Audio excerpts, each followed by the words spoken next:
Vivek Ramaswamy is yet again in the limelight for his remarks on the H-1B visa program. The US presidential candidate has slammed the H-1B visa program for the second time and has called it senseless. In an interview to Politico, Ramaswamy has termed the H-1B visa program as indentured servitude and vowed to gut the lottery-based system and replace it with meritocratic admission if he is elected as the US president next year. But what exactly is H-1B visa? Let me break it down for you. Now, the H-1B visa program is designed to allow skilled foreign workers to come to the United States and work for American companies. H-1B visa is much sought after among Indian IT professionals. It is a non-immigrant visa that allows US-based companies to employ foreign workers. Companies hire thousands of employees every year from countries like India and China with this visa. Though high in demand, this visa requires a long waiting time extending to several years. And Ramaswamy himself has been guilty of using this lottery-based H-1B visa system 29 times in the past. The US Citizenship Immigration Services has approved 29 applications for Ramaswamy's Roivant Sciences to hire employees under H-1B visas from 2018 up till the period of 2023. What will this mean politically as far as Ramaswamy's views are concerned? Let me bring in my guest today. I'm joined in by Amy Tarkanian, who is a former Nevada State GOP chairwoman, also a Republican strategist. Many thanks to you, Amy, for joining in. Now, Ramaswamy calls it a lottery system. To quote him verbatim, he says that it needs to be replaced by actual meritocratic admission. It's a form of indentured servitude. As someone who himself has used the visa program 29 times, do you find substance in Ramaswamy's thoughts?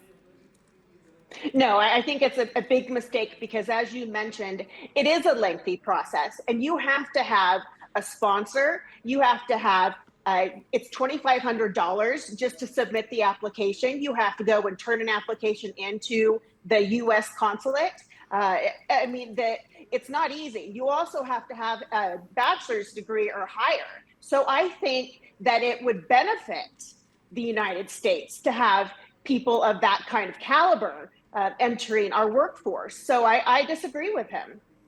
Amy, Donald Trump himself blocked hundreds of thousands of foreign workers from US employment. These were part of his sweeping effort to limit immigrants coming to US.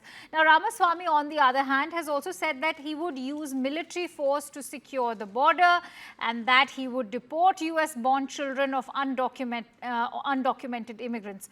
Do his beliefs make him an alternate to Trump? Because I do see several parallels in his political outlook when it comes to immigration or even illegal immigrants.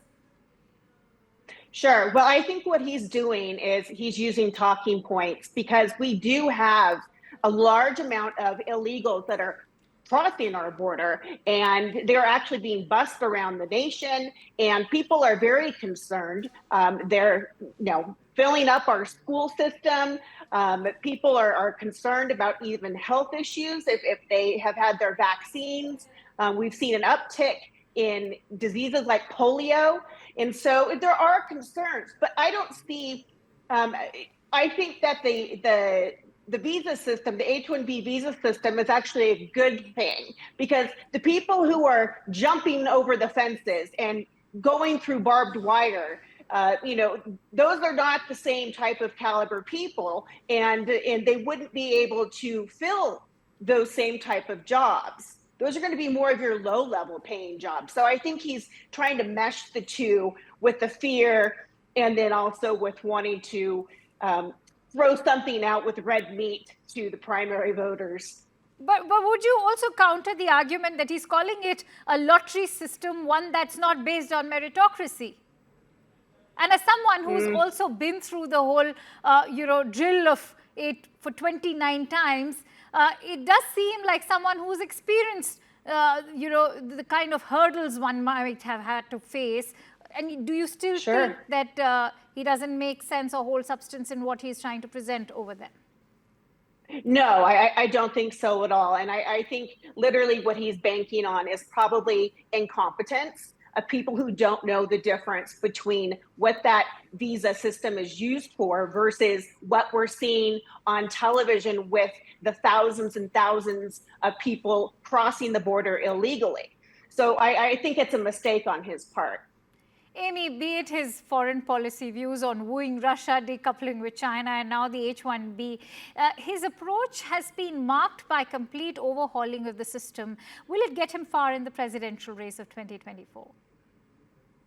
I don't believe so. Depending on the polling that you see, he's anywhere, third, fourth place. I do know that he's a great speaker, and so a lot of people are impressed by that.